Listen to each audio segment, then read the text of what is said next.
Now, this is a movie that has nothing to do, it's not political. This is about the environment, which is not a political animal. The environment doesn't care whether you're left, right, or center. The environment affects everybody. So, Mark, when you first heard about this story, what hit you and you said, oh no, gotta do this? I guess the enormity of it and how long it's actually been going on. It's probably one of the greatest cover-ups in American history. And it affects everyone in the world now. Yeah. And nobody knows about it. Yeah. And when you say, they do now. And they'll know more. When you say it affects everyone, what do you mean? Well, PFOA, it's pretty much everywhere. They first found it in eagle eggs, and that's what kind of raised the alarm in the first place. But they found it everywhere. It's in polar bears. It's in 99% of all living creatures on the planet. It's in all of us here. It's a chemical. It's a chemical. It's a chemical. It's persistent. It lasts forever, and it bioaccumulates in us, and there's no way to get rid of it once it's in us, and it's definitively linked to 6 major diseases. Okay. And you read about it in a New York Times article? I read about it in Nathaniel Rich's New York Times article, and the title of it was The Lawyer That Became DuPont's Worst Nightmare, and that's Rob Bilott. And you just decided to give him a call? No, it was much more complicated. By the time I started to get into it, there was several people in Hollywood already trying to get the rights to it. Wow. Well, I saw, Bob, when the clip came on, you almost looked pain-stricken. But you've been fighting for the past 20 years on behalf of 70,000 people in West Virginia who believe that they have been poisoned by the hazardous chemicals that DuPont dumped into their water. And it was a big risk for you, and it took over your entire life. But kudos to you, counselor, for using your law degree in that way. But why take on this fight? Well, you know, as you just heard from Mark, we're talking about a massive public health threat. You know, this is something where when we first found out about it, it was affecting, we thought, one farm, one family. Then we realized this was a chemical that was in the entire surrounding community's drinking water. And as we kept digging through the documents and seeing all these documents that really nobody else had seen, we realized this stuff was in water all over the country, all over the world, and not just that, was getting in everybody's blood. And as Mark indicated, this stuff, when it gets in our blood, it sticks and it stays there and it builds up over time. You know, we're now talking about probably one of the biggest environmental contamination stories in history, and most of us still don't know about it.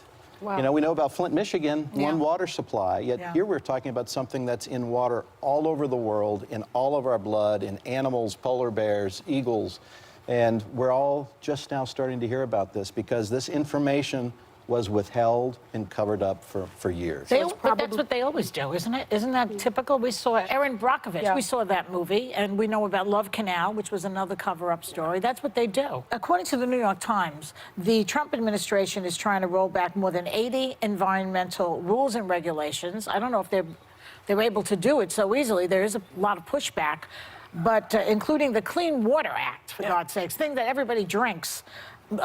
Speak to that, if you will.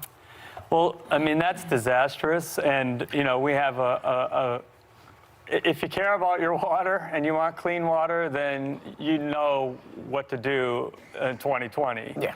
But the real truth of this is, this transcends any one presidency or administration. This has been going on for 50 years. This movie is fantastic, and I just hope everyone goes out and watches it. But for people watching this show right now, what can the normal, everyday person do to help fight for clean drinking water? Because we all need that. Yeah, I mean, one of the things I think you'll see in the movie, you know, is we're talking about a community that came together and started speaking out and saying, we're not going to put up with this. We want this out of our water. And really, what we're trying to do is make sure that None of the other communities that are finding out almost every day that this chemical's in their water somewhere across the country, they don't have to do what that community did. It took them 20 years to bring this story out so that people don't have to do this again. But there's a great coalition that's being put together in conjunction with the movie of community groups and environmental organizations that have been working on this for years, making information available. Where is this chemical still used? What kind of products could I switch to that don't use this? What companies are switching away from it? So a lot of that information is going to be made available here with the release of the movie. Yeah. And also respect your whistleblowers, because they are the ones to really out this type of behavior. This guy is a hero. He really He is. Heroes are always modest. I know. And he's a hero. He's a hero not because you want to be him, but because you see how hard it was to be him. Yeah. He really took the journey that very few of us take, and it's an honor to be sitting here with him.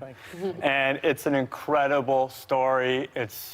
It's exciting, it's dangerous. But you're important too, Mark, because you picked up on the story and made a movie so that people understand what's going on. Well, you're an important person too. Thank you. Yes.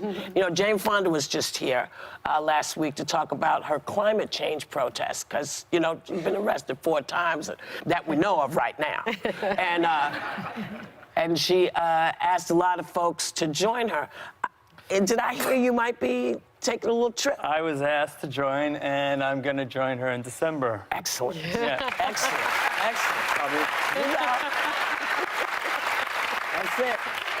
You know, it's so nice to be here with the two of you. Thank you. We've not met. Oh. Yeah. He was here a while No, ago. he's been here a couple. Every time he's here, I'm keep not here. missing you. I know. I hate that. Well, I thought it was on purpose for a minute. I thought it was on purpose. You know, thanks to Mark Ruffalo and Rob Bilott. Dark Waters is in theaters on November 22nd, and Robert has written a new book about his fight against DuPont called Exposure.